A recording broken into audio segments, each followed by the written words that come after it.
Hello and welcome to Wise Mothers. My name is Sally Thibault. Well, do you get a good night's sleep every night? Well, hang on a minute. Let me rephrase that. Do you get a restful night's sleep every night? In this video today, we're going to be looking at how technology can impact on our ability to get a good night's sleep, why sleep is so important to access your intuition and wisdom, and lastly, I'll share with you 6 super strategies in order to help you get a good night's sleep every night. So first of all, let's look at how technology is impacting on sleep. And it's for 2 reasons. You know, many people now have smartphones or they have computers in home offices and at night often access emails and social media status updates. What happens when you do that is that the brain goes into a more heightened state of alertness at a time when you should be slowing down the brainwaves in preparation for sleep. The second aspect of that, which I found really interesting, was the artificial light that's emitted from our computers, from our smartphones and e-readers. It's actually playing havoc with our body's natural rhythms called circadian rhythms, which monitor themselves to the light and to the dark. So during the day you're more alert, and at night, again, in preparation for sleep. Also, the body produces, or the pituitary gland produces a hormone called melatonin. And melatonin is the hormone we need in order to get a good night's sleep. But the artificial light is playing havoc with the amount of melatonin that's being secreted by the pituitary gland.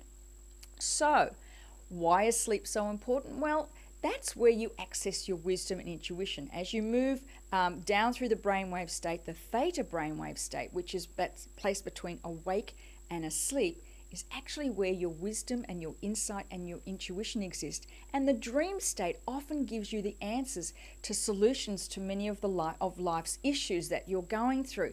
So if you're going to bed at night, your brain's in this alert state, you're not feeling rested, and you're concerned or worried about things, you're not going to be able to naturally access your wisdom and intuition, which can give you all those solutions to anything that's concerning you. So now let's look at 6 super strategies in order for you to get a great wisdom-based intuitive sleep at night. Tip number 1, be really strict with yourself and switch off your computers or your e-reader or your smartphone at least an hour before you go to bed to give yourself the opportunity to really begin to slow down those brain waves and also the body rhythms. Have a cup of chamomile tea, get really comfortable. If you want to watch TV, again, just make sure it's got nothing that's going to keep your brain alert, but just allow your body the time to really get into a sleep state. Tip number 2, when you hop into bed, actually begin to write in a journal by getting all those thoughts and out of your head before you go to sleep. Now, you might want to use this to record what's happened during the day. You might use this time as a to-do list.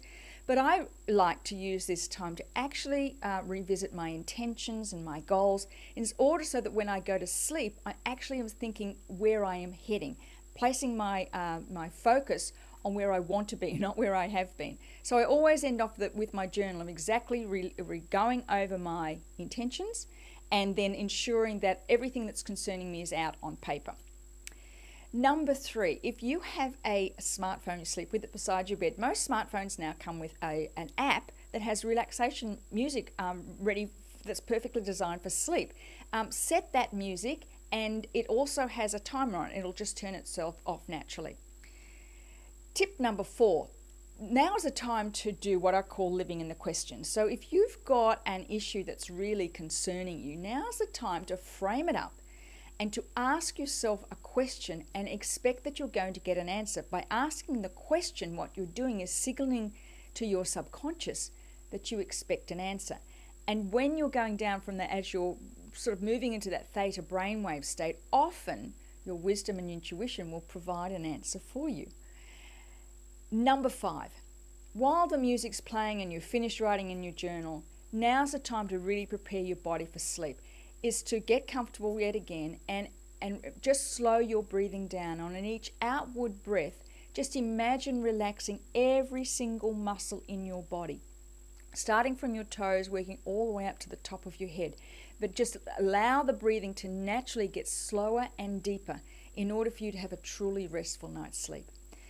And number 6, do you know, oftentimes in the middle of the day, we tend to hit that kind of wall, and many people then tend to reach for a coffee or a chocolate bar or an energy drink to pick you up. But research is now showing that people who have power naps in the middle of the day, about 20 minutes, are far more productive than than people who don't.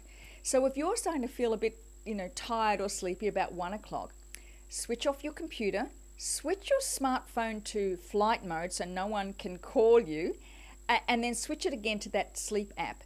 And just put your head on the desk or lie down if you can, and for 20 minutes, just allow yourself the luxury of drifting off. If you have an issue that you need to deal with, ask yourself the question, and you'll just feel so much better 20 minutes later. I'd be really interested in any comments you have and any tips you have for getting a great night's sleep. Please add them to the bottom, and I'll look forward to talking with you soon. Bye for now.